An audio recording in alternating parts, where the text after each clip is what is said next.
morning everyone, welcome to my channel. My name's Shaz. If you're new, I talk about beauty, makeup, all sorts. So welcome, grab yourself a cup of coffee, a nice hot beverage, and get in all those autumnal feels. So I've seen this video going around a lot, which is products I'm no longer buying, beauty products that I'm no longer buying.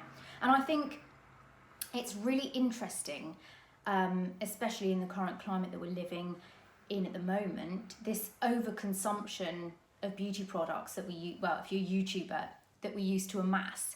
And now, having been in lockdown, we've sort of realised that we don't need as much. I think to be more sustainable in the future, we're all going to be a little bit more conscious of where we spend our money and what we need and how it's affecting the planet and things like that. So it's interesting now that we've all kind of pared back and thought, actually, I've not worn any makeup during lockdown, or I've only reached for a few things, or in general, when I do wear makeup, I only go for these things. I may experiment with different shades, but I stick to certain things. And also, as you get older, you kind of stick with what works. Now, as a beauty blogger and YouTuber, it's your job to try out new things and share different reviews, and that is if I get sent things, which I rarely get sent things anymore. In fact, I don't get sent anything anymore, so I won't go out and purchase something just to tell you whether it works or not, because also trial and error, what works for somebody else doesn't work for you. I mean, I've bought recommendations, skincare recommendations from other YouTubers, but sometimes it works and sometimes it doesn't. So you've got to be really conscious of that and think, well, is it going to work for you? Is it worth you spending your money on? Is it worth you trying? I just tell you what works for me or what I like, and it's up to you to decide whether you want to try it or not. Now, products that I will no longer be buying. Number one, foundation. I have a drawer full of foundation. If you've watched my makeup collection video, you will see all those foundations. I used to be a massive foundation junkie. I love foundation, and the latest foundation that was out, I'd have to have it, or my favorite YouTuber would be using a new foundation and I'd have to buy it. But now I know what works for me and I stick with it. So, and when I talk about no longer repurchasing, I mean I'm going to use the product till it's finished and repurchase the same thing. I'm not going to try other foundations. So this has always been my favorite combo and it works for me. And every time I dabble around with one of my other foundations, I'm like, you know, I kind of go for those when I don't want to waste my best for best. But then again, why aren't we using our best every day? Why are we waiting for best? Do you know what I mean? Or whilst I remember years ago, I bought a Chanel foundation. It was the Chanel Lumiere. It was so expensive, but it was so expensive and perfect that I didn't want to waste it. So I'd never use it and then it went off. So what's the point? I rather have one thing in each category that I love and use it. Do you know what I mean? Like getting an expensive bag, it's no good if it just sits in the cupboard. You know, you don't get the joy out of it. So yes, foundation. Then the next thing is powder. I mean, how many million powders does somebody need? You know, under eye setting powder. It all does the same thing. Really, any old translucent powder will do. I mean, I had a Max Factor one, which I loved. I went and splurged on the Laura Mercier one. It's not amazing. It's not like, it's all right. But you know how everyone says it's amazing? There are plenty of alternative powders that are just as good. Rimmel Stay Matte, the one that I just mentioned, Max Factor. So I don't really need all these powders and separate ones for under the eyes, because I mean, who can be bothered? Do you know what I mean? So I just use one translucent powder all over my face and under the eyes. I do like to have a powder foundation if I'm going through a really spotty phase and I need extra coverage. So, you know, a powder foundation and a translucent are good for me. But I don't want to keep buying. You know, I saw someone, what was the latest powder? Oh, I can't remember now. Why is my brain like Why can't I remember things? You know, there's new powders all the time. Charlotte Tilbury comes out with new things all the time. You think, oh, but then you have to ask, do I need it? I've got a billion powders, do I need it? No, I don't. Oh, I forgot to mention on foundations, Bare Minerals, that's all, that never changes, yeah. Then next up, concealer. I have one concealer that I use, and that's the Tarte Shape Tape, and I love it. And this is probably my third or fourth repurchase. And I love it, and I use it to the end. I don't think I need to try any other ones, and I used to try them all. I'd just have these phases, you know, when you're feeling like, oh, I feel spendy. And you think, I'm just going to go to a counter. Back in the day when you could go to a counter and have makeovers, you'd just go and I used to do this a lot. I'd go in and go, right, show me what you've got. And I'd walk away with £100 of like Clinique airbrush concealer, powders, foundations, you know, because I just wanted to try it. But I know this works, and it works so well for me. I know a lot of people find it a bit drying, but I've got really oily skin, so it really works for me.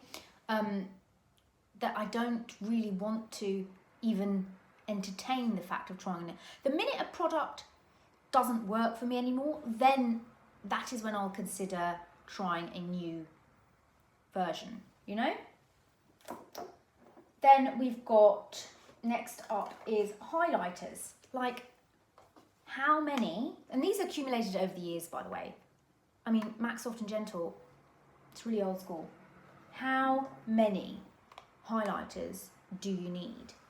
And to be fair, the one that I've used the most out of all these years has been this one by Delilah. And this is actually an all over face powder. But I don't tend to reach for highlighter every day. It really depends. If I'm going out, probably. But I mean, I've got the Delilah one on today, and it's quite subtle. I think it's nice if you need a bit of a glow, but you don't need a gajillion highlighters. And also, I'm just not into that anymore. I'm just not into that Instagram highlighter anymore. So, yeah. And then, what I won't be buying, eyeshadow palettes. I mean, really, I was sent these ages ago, a few years back now. But I bought this one, and I bought the Heat. So, you know, you've got all of these. I've got the Naked, limited editions, you know, all sorts of eyeshadow palettes. And it's like, when are you ever going to do that many eyeshadow looks? Unless you're a makeup artist and you need a selection of shadows for different skin tones and different situations, you really don't need all of those eyeshadows. Because when are you ever going to wear them? I mean, and you know me, I go for this. This is the one I go for. Because it's easy, it's neutral, I like it. Once a year I go for the Heat. I like this one. I got given this copper one, so I love it. Again, if I only had one eyeshadow palette, I think I'd be fine. And what I find also is, like, I tried mixing certain shadows. Like, I used some of this and I used some of the Urban Decay Naked Heat, and I just didn't like the combination, which is why you get different shades in, because they work together. And I'm like, yeah, you're not that good to mix colours. Just stick with the palette. So you know what I mean? I may switch around if I want to use like a liner or something, but the tones didn't quite go with the other tones. Do you know what I mean? So I rather just, again, you get to a point where you've created a signature makeup look, and that's the makeup look you like, and you do. And you might amp it up in the evening by making a bit of a smoky eye, or you might put a bit of glitter, but you're not really going to change the whole eye look. And we do that all the time. Like, I watch YouTube videos and I'm like, oh, I love the way she's done that liner, I'm going to do it. And you do it and you're like, I'm not comfortable with this, I don't like it. So I think just stick with what you've got and use them. Don't save anything for best. I really don't need another eyeshadow palette. Like, I do not. So that's that. Then the next product I'll no longer be buying is blush. Oh my god, do you remember MAC? I used to buy I don't even use these anymore, right? I used to buy so many blushes. So many. Who remembers Dainty? Again, because all the YouTubers had it. Dainty. Do I use it? No. Mocha. And you know why? Because I used to work around the corner from a MAC boutique, and that's another reason. Melba. Beautiful, but I don't use it. The only blushes I use, like my Milani Baked Blush, which I got about 20 years ago, Benefit Dallas. I don't really switch shades that often. I don't really, I've got a billion blushes. What on earth was I thinking? And I have one for the evening, a bit sparkly, but that's about it. And I'm not going to buy any more. I haven't actually, okay, let me just say, I've not bought any makeup since God knows when. Like, when did I last buy makeup? I haven't bought makeup in probably a year. Yeah, I mean, I haven't. I got new makeup on my birthday last year, and that's it. I haven't bought anything since. But you just take stock. You're just looking at it, everything now, thinking, do I need? Okay, the next thing is lip liners. Do I need all these am I using all these lip liners? Do I do a different lip look every day? No, I vary from light to dark. And my favourite lip liners are NYX Nude Suede Shoes, MAC Soar for the autumn,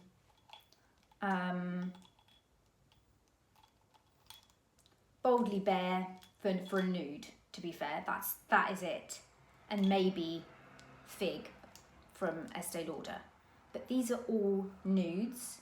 The rest of these, pinks and reds and mauves and browns, I don't use. I don't do different makeup lip looks. I do a nude lip and I do this lip, sort of a darker lip. So nude, basically. Oh my God. So why do I have all of these lip liners? Madness. But you know how it goes. You go and you look at makeup and it's like, oh, and then someone's like, well, this lip liner this one goes really good with this. And you're like, oh, I'll have it then. Brilliant, definitely. That's what I'll have. And so the last thing is, and this is not makeup, but I'm going to add this in, is the Bath and Body Works candles. Now, don't get me wrong, I love these, right? But first of all, number one, when the jar finishes, what do you use it for? It's too big to use it for much. Do you know what I mean? I don't really know, so I end up with loads of them that I can recycle. But I'm going to tell you my gripe now. I love these candles, okay? And they used to be very easy to obtain on eBay because we don't have Bath and Body Works here, right? So I used to always get mine on eBay, but suddenly everybody wants them and they're all sold out. 1st of September, all the scents are sold out, the autumn scents. And I just thought, no, I'm sorry. I'm not going to get into a bloody bidding war over sodding candles. I'm not doing it. It just made me so mad. I thought, you can just bog off Bath and Body Works, okay? I mean, people stockpiling. How many candles do you need? Like, you know there are people stockpiling these candles. And even last year ago, I never had a problem getting hold of my candles. No problem. I had the normal eBay seller, I'd get a candle. And suddenly, no, you can't get one to save your life. And if you do find one, they've hiked up the price so much. And I just thought, this is ridiculous, I'm not doing it. And this is the thing as well. I've noticed that on websites, whether it's clothes or makeup, there's this kind of like push, hurry up, only 5 left. You've left something in your basket, hurry up and buy it. It's not going to be here for long. And I thought, I just don't like being pushed and pressured into purchasing something. I'd like to think about it, please. But not only that, what they do now is, when you do decide to go and buy it, it's out of stock, wait list only. Sorry, who's all buying this one product that it's on wait list? And it's like, I don't know if this is like a ploy that next time it's on, you're going to buy it immediately because you get the email to say it's back in stock, then you have to buy it immediately. And also with ASOS, you'll put something in your bag, or first of all, you'll look at something and it'll say selling fast, and you're like, oh shit, I've got to buy it now, I'll never get it. Put it in my basket. This will be in your basket for 1 hour. And it's like, shopping online, which used to be an enjoyable experience, is now a pressure cooker because it's selling fast, they don't have your sizes, it's You can only keep it in your basket for 1 hour. And I just think, I'm sorry, I don't want to be in a mad rush to get hold of something because every lunatic on the planet is getting the same jumper. So on ASOS, you can heart things so you can remember what you looked at. And everything I hearted a few days ago, sold out. And I think, really? Are you really? I mean, I don't know whether they make 5 products at a time or something, or if it's just a ploy for you to buy, but it's just irritated the absolute hell out of me. Every time, and I hardly like anything, but every time I like something and I look at it, out of stock, and I'm just like, right, that's it. I'm done. I'm not buying, no. I'm going to buy something that is in stock that's not going to pressurise me. Okay? So, on that note, let me know what you're no longer buying, what you're no longer purchasing in beauty, makeup, or anything else for that matter. And I will chat to you soon. Have a good week. Goodbye.